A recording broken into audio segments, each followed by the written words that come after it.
Good morning everyone. তো এখন আছে সকাল 7টা আর আমি এখন যাচ্ছি হলো ডাস্টবিন ফেলতে। চলে আসলাম ডাস্টবিনের বালতি এই যে এখানে চলে এসছে। আকাশটা একটু মর্নিং করে দাও।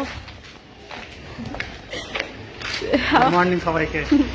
আসলে কি বলতো, আমি তো কোনদিন ডাস্টবিন ফেলতে আসি না, আমি জানি না কোথায় কি ফেলতে হয় না হয়। আকাশটা নিজেই সব ফেলে দেয়। আমি বলছি আজকে আজকে তুমি বলো কোথায় কি ফেলতে হয়। বসি আকাশটা আমাকে শিখিয়ে দিয়েছে আজকে। আসছি। হ্যাঁ, কেমন আছো? এটা আমার এক দেওর। যত শীত কি গায়ে পায়ে কি কোনো শীত লাগে না নাকি? চলো, আমি সকালে চাটা সব করে দিয়েছি, বাপিকে চা দিয়ে আসলাম। সকালের গ্যাসের ট্যাবলেট ছিল একটা, ওটা দিয়ে এসছি।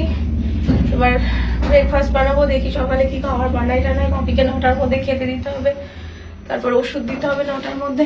চলো, চলে এসছি 4th ফ্লোর।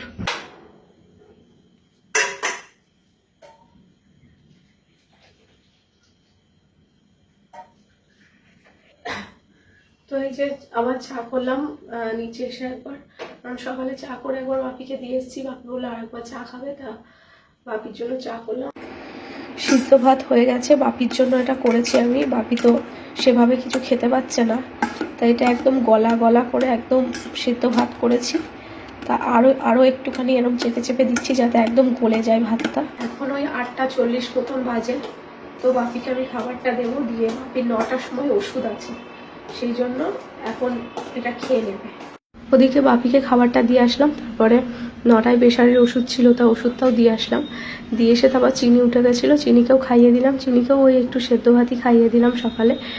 আর তারপরে আমি এখন চিনিকে নেবুলাইজার দিচ্ছি, কারণ তোমাদের আগের দিন একটা ভিডিওতে শেয়ার করেছিলাম যে ডক্টর বলেছিলেন যে চিনিকে নেবুলাইজ করতে হবে। তো সেই জন্য আজকে নিয়ে 2 দিন দিচ্ছি। তো ডক্টর 4 দিন দিতে বলেছেন, 4 দিন 4 বার করে 2 ঘন্টা পর পর। তো এখন সেটাই প্রথমবারেরটাই দিচ্ছি। তো চিনি দেখো এখন অভ্যাস হয়ে গেছে ওর। তো প্রথম একটু কাঁদতো, কিন্তু এখন আর কাঁদে না, কারণ বাচ্চাদের এই নেবুলাইজারটা নেওয়ার ফলে না ওদের বেশ আরাম লাগে, সেটা চিনিকে দেখলেই বোঝা যায়। তো ও সেই জন্য কান্নাকাটি করে না, চুপ করে বসে থাকে। তারপর চিনিকে নেবুলাইজারটা করে তারপর চলে আসলাম। এখানে এসছে প্রসাদ, সরস্বতী পুজোর প্রসাদ। তো রথিন গেছিলো অঞ্জলি দিতে ছর্দির বাড়িতে, তো সেখান থেকে প্রসাদ নিয়ে এসছে। আর এবছর সরস্বতী পুজো আমার আর অঞ্জলি দেওয়া হলো না। শুধু এবছর বলে না, আমি গতবারও অঞ্জলি দিতে পারিনি, কারণ গতবার মায়ের স্ট্রোক হয়েছিল, সেই নিয়ে তো খুবই সমস্যার মধ্যে, চিন্তার মধ্যে, দুশ্চিন্তার মধ্যে দিয়েছিলাম। আর এবছর বাপির তো কি জানি, আমার জীবনে সরস্বতী পুজোগুলো এরকম যাচ্ছে কেন জানি না। তো সকাল থেকে আর সরস্বতী পুজোর কোনো অঞ্জলি দেওয়া, স্নান করা, শাড়ি পরা, ওইসব কিছুই আর বালাই নেই এই 2 বছর ধরে। যাই হোক, তো রথিন তাও গেছিলো স্নান টান করে অঞ্জলিটা দিয়ে আসলো, যেহেতু পড়াই ও। আর এবছর খুব ইচ্ছা ছিল বাড়িতে পুজো করার, কিন্তু সব কিছু ঠিকঠাক প্ল্যান করেও ছিলাম এবছর বাড়িতে পুজো করব, কিন্তু মা অসুস্থ হয়ে গেল, তারপর বাপি আর আমি একা, অসম্ভব হয়ে যেত আমার জন্য। সেই জন্য আর এবছরটাও করলাম না। তো নেক্সট ইয়ার চিনির হাতে খড়ি দেবো, তা তখনই ভাবছি সরস্বতী পুজো করব। তো এইভাবেই কেটে গেল কি আজকে সরস্বতী পুজোটা, আর কি করা যাবে। যাই হোক, আজকে সকালে রথিন আসার সময় মিষ্টি দোকান থেকে কচুরি আর তরকারি নিয়ে এসেছিলো, তো সেটাই সকালে খেয়ে নিলাম। আর তারপরে খাওয়া দাওয়া করে কিছুটা কাজ টাজ গুছিয়ে চলে আসলাম পুজো করতে। তো তার আগে ঠাকুরের বাসনগুলো মেজে নিয়ে এসেছিলাম, আর তারপর পুজো দিলাম। রথিনকে বলেছিলাম একটু ফুল আর মিষ্টি নিয়ে আসতে ঠাকুরের জন্য, তো পুজো দেব। তো এবার আসি বাপির ব্যাপারটা। তো বাপির যে অ্যাটাকটা হয়েছে সেটা হচ্ছে বাপির একটা মাইল্ড স্ট্রোক হয়েছে, খুবই ছোটোর ওপর দিয়ে, হালকার ওপর দিয়ে গেছে। তবে ওনাকে এখন খুব সাবধানে রাখতে হবে, অনেক যত্নে রাখতে হবে, মানে একটা বাচ্চাকে যেমন যত্নে রাখতে হয়, টাইমে টাইমে খাবার দেওয়া, তারপর সব রকম কিছু খেতেও পারবে না, খাবারেরও অনেক রকম রেস্ট্রিকশান আছে, সেগুলো দেখা। সবচেয়ে মেন কথা টাইমে টাইমে ওষুধ দেওয়া। তা এই স্ট্রোকটা মেনলি হয় কি হাই প্রেশার থেকে, তো বাপিরও হাই প্রেশার ছিল। তো তারপর এখন হাই প্রেশারের ওষুধের ডোজটা বাড়িয়ে দিয়েছে, আর 2টো করে প্রেশারের ওষুধ, একটা সকালে খায় আর একটা সন্ধ্যাবেলায় খায়। তো এগুলো টাইমে টাইমে দিতে হয়, তারপর খাওয়া দাওয়া আর কি, এই সবই। তো বাড়িতেই আছে। ডাক্তার বলেছেন যে অ্যাডমিট এখনই করার দরকার নেই, এখন বাড়িতে গিয়ে পুরো প্রপার ট্রিটমেন্টে থাকতে, আর যদি ওষুধ নেওয়ার পরেও যদি ডিটোরিয়েট করে তখন অ্যাডমিট করাতেই হবে। তো এখনও অবধি একই রকমই রয়েছে, খারাপ কিছু হয়নি, আবার যে সুস্থ হয়ে গেছে তাও হয়নি, সবে তো একদিন ওষুধটা খাচ্ছে।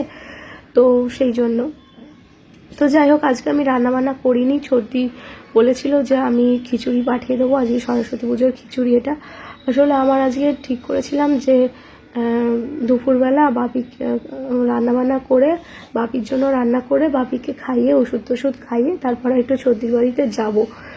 তো তারপর দেখলাম যে না, বাপিকে একা রেখে যাওয়াটা ঠিক হবে না, এই সময় একা রাখাটা ঠিক না। তো সেই জন্য আমি আর গেলাম না, তার সর্দি খাবার পাঠিয়ে দিয়েছিল। আর হ্যাঁ, তোমাদের যেটা বলা হয়নি সেটা হচ্ছে শাশুড়ি মাকে চর্দির বাড়ি পাঠিয়েছি, চর্দি নিয়ে গেছে। কারণ এখানে আমি, বাপি, মা সবাইকে আমার একার পক্ষে সামলানোটা একটু টাফই হয়ে যাচ্ছিল, যার জন্য মাও অসুস্থ, তা মা গেল চর্দির বাড়িতে।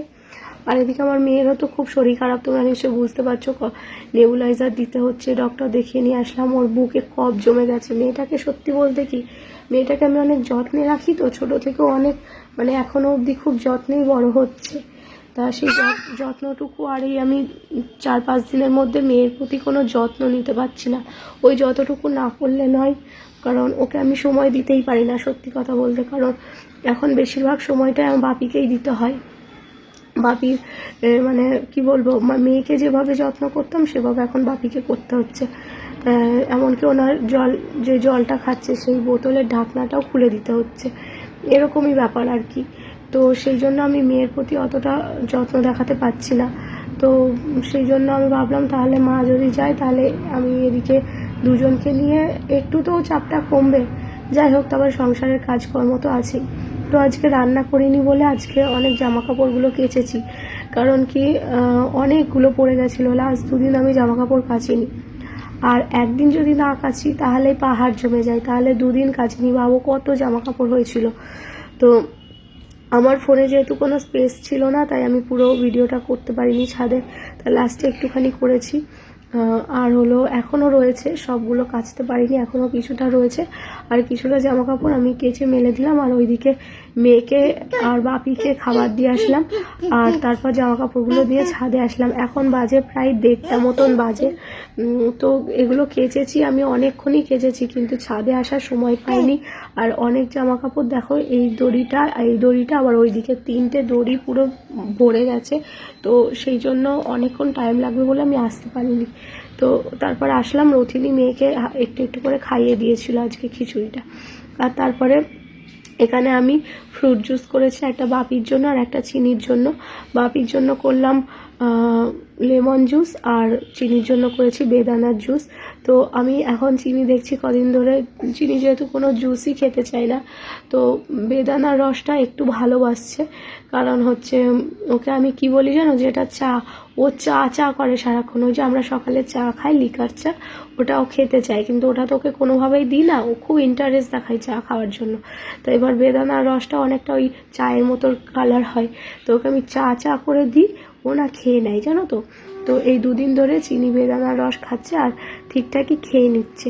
তো এবার দেখি একটু ঠান্ডাটা কমলে লেবুর রসটা ট্রাই করব, জানি না খাবে কি না। একটু ফল টল না খেলেও হয় না, বাচ্চাদের ইমিউনিটি পাওয়ার অনেকটা কমে যাচ্ছে আমার মনে হচ্ছে। কারণ ঠান্ডা, বাচ্চাদের একটুতেই শরীর খারাপ হওয়া, ঠান্ডা লাগা, এগুলো ইমিউনিটি পাওয়ার কমে যাওয়ার কারণেই কিন্তু হয়। তো যাই হোক, দেখছি তো চিনির অনেক দিনই ঠান্ডা, জ্বর, সর্দি এসব কিছু হয়নি। তো এখন সিজন চেঞ্জে হচ্ছে। সেদিনকে যখন ডক্টর দেখাতে গেছি, ওখানে দেখি যে কত বাচ্চা, তার কোনো ঠিক নেই, মানে সবার এই এক অবস্থা, শুধু বাচ্চা বলে নয়, এখন তো বড়দেরও সবার। আর আমার গলা শুনে তো নিশ্চয় বুঝতে পারছো, আমার গলা এখনও ঠিকঠাক হয়নি পুরোপুরি, তাও 2 দিনের তুলনায় আজকে একটু ভালো আছি।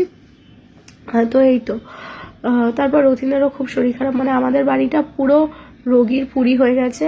আর সিচুয়েশান খুব একটা টাফ সিচুয়েশানের মধ্যে দিয়ে যাচ্ছি আমরা, জানি না কত দূর কী হবে, কোথায় গিয়ে দাঁড়াবে বা কী হবে কিছু জানি না। সারাদিন টেনশানে আছি, তার মধ্যে রতিনকেও একটু বোঝাতে হয়। আসলে রতিন সবাইকে সবসময় সাহস দেয়, মোটিভেট করে, কিন্তু যখন নিজের মা বাবার অসুস্থ হয় বা শরীর খারাপ হয় তখন কোনো সন্তানই মাথা ঠিক রাখতে পারে না, কি করবে কিছুই বুঝতে পারে না। তাই এই সময়টা ওর পাশে থাকাটাও খুব দরকার।